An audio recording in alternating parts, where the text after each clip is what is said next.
Si tu m'as donné ta vie, je te donne la mienne. Dans le froid de la nuit, mon cœur t'appartient. Et quand la tristesse arrive, je sais tu es là, toujours près de moi. Bon jeudi, bienvenue à votre émission La Victoire de l'amour. J'espère que vous allez bien. Comme à tous les jeudis, on rejoint notre amie Marcia et l'homélie est faite par Brigitte.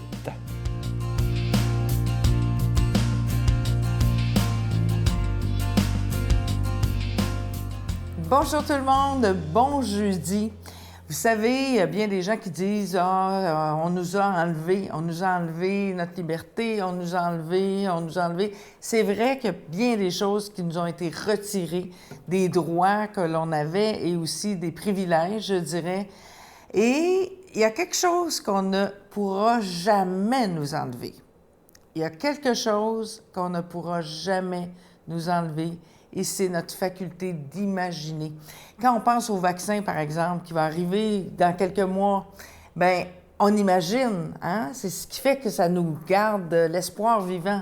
On imagine quand le vaccin va être disponible. On imagine la vie après s'être fait donner le vaccin. On imagine, et c'est ça qui fait que l'on peut s'accrocher. Tu sais, quand on dit « je m'accroche à », telle chose qui va faire en sorte que je vais être capable de passer au travers, bien, au mot « accrocher », il faut voir qu'il y a le mot « imaginer ». Quand on s'accroche à telle chose, c'est qu'on est capable, dans son esprit, de le voir arriver, de le voir possible, et c'est ce qui nous donne l'espoir de continuer. Moi, j'ai compris ça il y a très longtemps parce que je trouve que cette faculté-là d'imaginer, souvent, on la délaisse et on ne l'utilise pas à bon escient parce qu'on se laisse justement envoyer des images de l'extérieur, puis ça fait monter la peur en nous et on se coupe de notre faculté d'imaginer. Et là, je vais vous parler de quelque chose, moi, qui me fascinait quand j'étais petite et que j'ai réussi à retrouver pour vous le présenter à cette chronique. Un kaléidoscope. Vous souvenez-vous de ça? On regardait à travers si je pouvais vous le montrer, là, je le ferais, mais je peux pas. Mais vous souvenez-vous d'avoir déjà regardé dans le kaléidoscope? On tourne comme ça le bout de la lunette d'approche. Puis ce qu'on voit là, c'est des merveilleuses couleurs qui se déploient et c'est nous qui actionnons le mécanisme qui fait qu'on entre comme dans un monde féerique. Et l'instant d'après, on retombe dans la réalité. Mais moi, ce que je veux vous dire aujourd'hui, c'est imaginez, là. Puis si vous pouvez aller vous en acheter un kaléidoscope, ça coûte 1,25 $, puis vous avez toujours accès à cette idée-là que l'on peut, si on veut un jour voir arriver les choses, on peut les imaginer.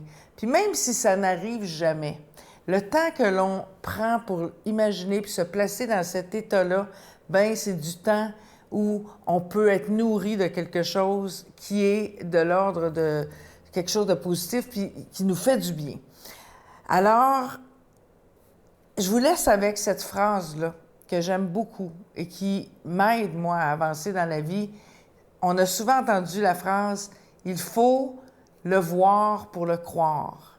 Mais moi, je dis « il faut le croire pour le voir ». Alors, si vous l'imaginez, vous allez y croire, puis un jour, bien, vous allez le voir. Notre Père qui es aux cieux, que ton nom soit sanctifié, que ton règne vienne, que ta volonté soit faite sur la terre comme au ciel. Donne-nous aujourd'hui notre pain de ce jour. Pardonne-nous nos offenses comme nous pardonnons à ceux qui nous ont offensés. Ne nous laisse pas entrer en tentation, mais délivre-nous du mal, car c'est à toi qu'appartient le règne, la puissance et la gloire pour les siècles des siècles. Amen.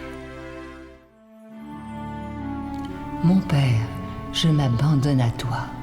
Fais de moi ce qu'il te plaira. Quoi que tu fasses de moi, je te remercie. Je suis prête à tout, j'accepte tout, pourvu que ta volonté se fasse en moi, en toutes les créatures. Je ne désire rien d'autre, mon Dieu. Je remets mon âme entre tes mains.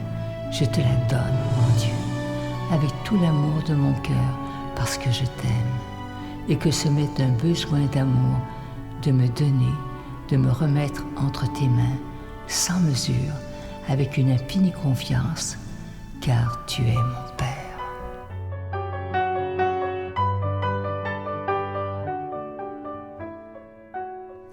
Je suis tellement content de vous parler de ce magnifique cadeau du mois de février. Vous savez que c'est le mois de l'amitié, le mois de l'amour, le mois de février. Alors, on a fait faire une belle épinglette. C'est fait par un artisan du Québec. Évidemment, c'est doré. Vous le voyez à l'écran présentement. Et ça représente le cœur sacré de Jésus. Regardez la belle petite croix. Il est orné d'un petit diamant synthétique. Et ce cœur, il est déjà béni. Vous le recevrez avec un don de 25 $. Et si vous en voulez 2 pour en donner en cadeau, ça se donne très bien. D'ailleurs, c'est avec un don de 40 $. Je vous donne l'adresse. La Victoire de l'amour, case postale 120, succursale Boucherville à Boucherville, le J4B 5E6, je vous la redonne, la Victoire de l'amour, case postale 120, succursale Boucherville à Boucherville, le J4B 5E6. Également par téléphone, par carte de crédit du lundi au vendredi de 8h30 à 16h30 dans le 514-523-4433, 523-4433 ou sans frais le 1-888-811-9291, 1-888-811-9291 et aussi sur notre site Internet. Vous savez que c'est une façon très rapide, sécuritaire et efficace de faire votre don. C'est le www.lavictoiredelamour.org. Alors, je vous rappelle ce magnifique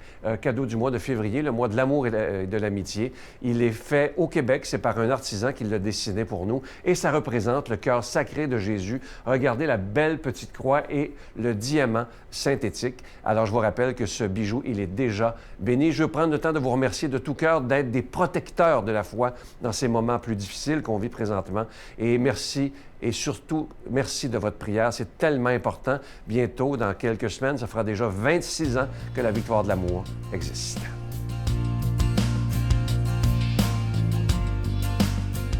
Mon Dieu, donnez-moi la sérénité d'accepter les choses que je ne peux changer, le courage de changer les choses que je peux et la sagesse d'en connaître la différence. Amen.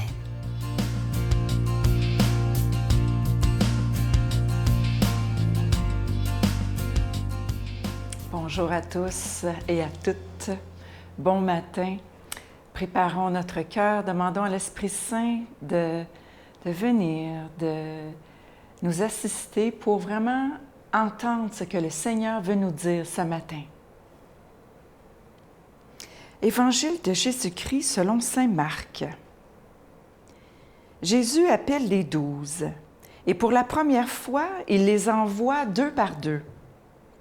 Il leur donnait pouvoir sur les esprits mauvais et il leur prescrivit de ne rien emporter pour la route, si ce n'est un bâton, de n'avoir ni pain, ni sac, ni pièces de monnaie dans leur ceinture. Mettez des sandales, ne prenez pas de tunique de rechange. Et leur disait encore, quand vous avez trouvé l'hospitalité dans une maison, restez-y jusqu'à votre départ. Si, dans une localité, on refuse de vous accueillir et de vous écouter, partez en secouant la poussière de vos pieds. Ce sera pour eux un témoignage. Ils partirent et proclamèrent qu'il fallait se convertir. Ils chassaient beaucoup de démons, faisaient des onctions d'huile et de nombreux malades et les guérissaient. Acclamons la parole de Dieu. Louange à toi, Seigneur Jésus. Ne rien apporter. En tout cas, quand tu es une fille, c'est comme... La pauvreté matérielle, partir en mission avec rien.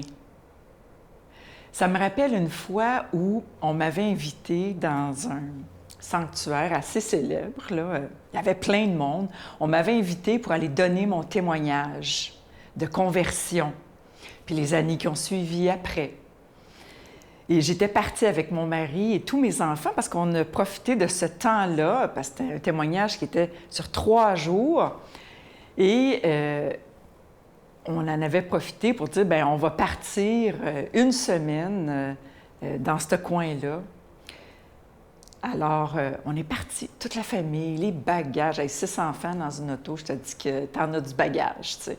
Fait qu'on arrive là-bas, puis on sort tous les bagages de l'auto, on s'en va dans le petit chalet qu'on avait loué, tu sais, là, un séjour de rêve. Puis là, je m'en vais raconter les merveilles du Seigneur.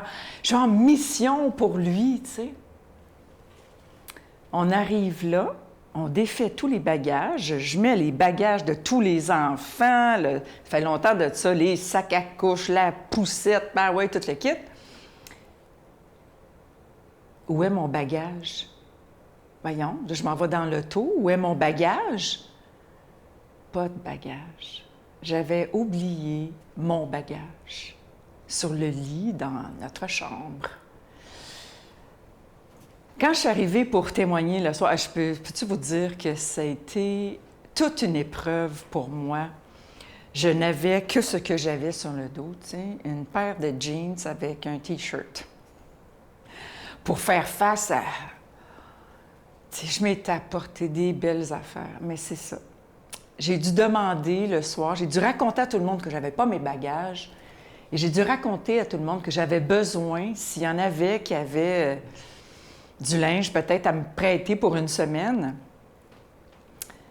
Alors, j'ai proclamé les merveilles du Seigneur dans la pauvreté matérielle, sans rien.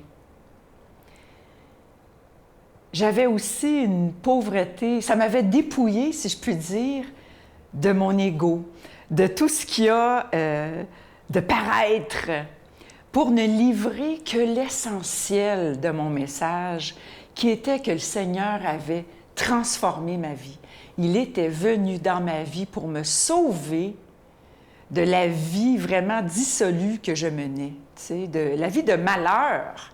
J'étais tellement malheureuse. Mais même dans cette pauvreté matérielle, même dans cette pauvreté, j'étais heureuse de raconter les merveilles du Seigneur. C'était un clin d'œil. C'était un clin d'œil que le Seigneur me faisait dans le début de cet apostolat. C'était en 2011. Là, c'était un clin d'œil que le Seigneur me faisait en me disant « Toutes les pauvretés que tu as, là, tout ce qui va t'arriver, je vais être là. » Parce que ça a été un 3 jours extraordinaire où il y a eu des fruits, où il y a eu des conversions. Alors, le Seigneur est là. Dans tous nos désœuvrements, dans tout ce qui peut nous arriver, il est là. Demandons cette grâce d'avoir toujours avec nous cette confiance. Au nom du Père, du Fils et du Saint-Esprit. Amen. Je vous salue Marie, pleine de grâce. Le Seigneur est avec vous. Vous êtes bénie entre toutes les femmes, et Jésus, le fruit de vos entrailles, est béni. Sainte Marie, Mère de Dieu, priez pour nous pauvres pécheurs, maintenant et à l'heure de notre mort. Amen.